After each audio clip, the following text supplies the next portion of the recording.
Good morning. Welcome to the second episode of El Chefé. That's what I decided to call it. Sounded cool. Sounded like El Jefe. Chefé.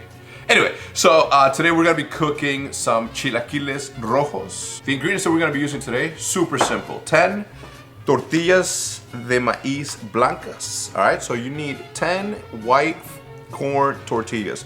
Not brown, white. The reason that you're going to be using white is because the brown ones absorb too much oil. Okay, so you're going to be using the white ones. Trust, bruv, believe. You're going to need 4 Chiles Guajillos, which are these big monster ones. Every single one of these chiles are dried up chiles. Okay, so these are chiles that have been grown and then dried to almost a prune-like state, but dry. 8 Pulla chiles, which are the smaller red chiles. They're also super dry.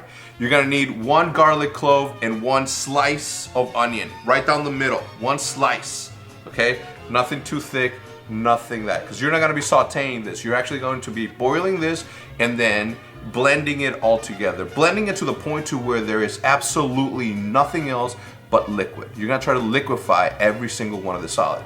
Now this is gonna be one of the easiest recipes to do. It's gonna take you less than 15 minutes to make, and it is the perfect complementary dish to your traditional breakfast, okay? So if you eat bacon and eggs in the morning, if you add the chilaquiles to it, awesome. If you eat bacon, eggs, and beans in the morning, now we're talking. Now we're talking some hot fire. Now we're talking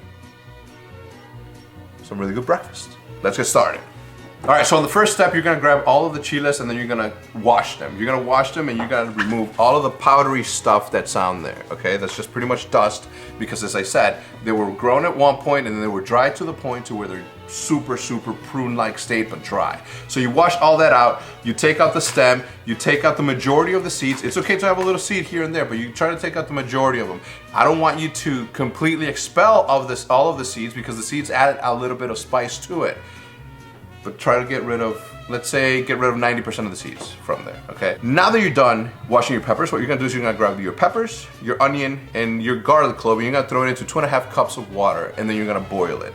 In the meantime, while that boils, you are going to chop up all of your tortillas, all of them, into squares, triangles, whatever you want. And then you're gonna toss them into 1/2 cup of corn oil or vegetable oil on a pan, as you see here. Make sure that the pan's a little bit larger, okay? Because since I'm doing 10, it has to be one of the bigger ones. Now, if you're cooking for yourself, or if you're cooking for you and maybe 2 other people, total 3, cut everything in half because it's gonna be too much. What I'm cooking now is for 5 people, so make sure that you chop everything in half if it's just for you and somebody else. What you're gonna do now is you're gonna cook your tortillas until they are no longer soft and they are no longer soggy.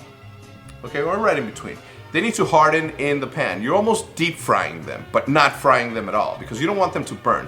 At that point, when you see them that they're getting a little bit hard, and you're gonna be using 2 spoons to toss them and flip them and turn them and do whatever it is that you need to do for all the tortillas to harden, because you want them to be as evenly hardened as possible. You're gonna be tossing them around until everything is done.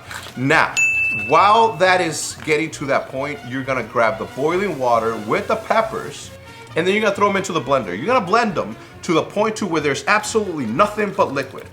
You're gonna see a little solid here and there, it's not a big deal. You gotta try to liquefy it as much as you possibly can. Once they're completely blended, okay, and there's nothing but liquid, you're gonna throw it into the tortillas, and then you're gonna move the tortillas. You're not gonna mix them, you're gonna toss them. Now the reason that I'm emphasizing the fact that you're gonna toss them instead of stir them is because you don't wanna tear the tortillas apart. You wanna keep them in a softy nacho state, okay? You're gonna toss and turn them, not mix them, toss. Move them around. Make sure that you're not breaking the tortillas apart. If you do, then whatever, but the best results come when you toss instead of stir. Now that all the tortillas are covered, now that every single piece of tortilla is being hugged and smothered by this amazing hot sauce, what you're gonna do is you're going to add Chihuahua cheese. Now, traditionally, Chihuahua cheese comes in this little brick-like circle.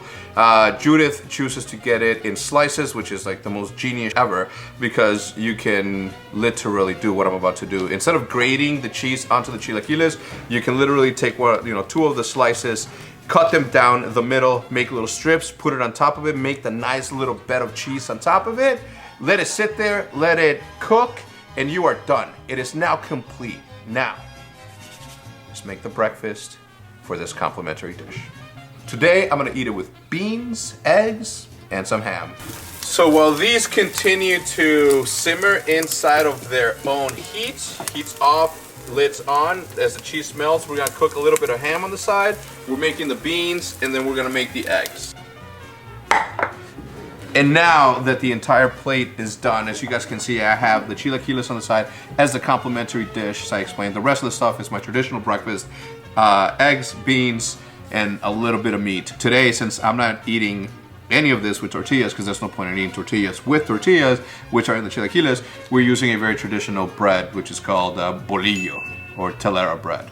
All of this is easily attainable. All of this is easily done. Okay, within 15 minutes, you can have this recipe done for this particularly, right? But take your time, enjoy your food, do not get discouraged, okay? If at first you don't succeed, as the song says, just get up and try again or something like that. All right? Do not get discouraged. If it's too spicy, remove a couple of peppers.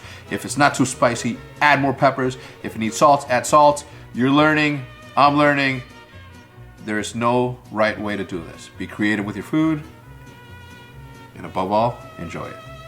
I'm gonna see you guys on the next one. Buen provecho. All right, I'm gonna get the first bite in as usual. I don't use a fork or a knife. I use whatever bread or tortilla I'm using with. Mmm.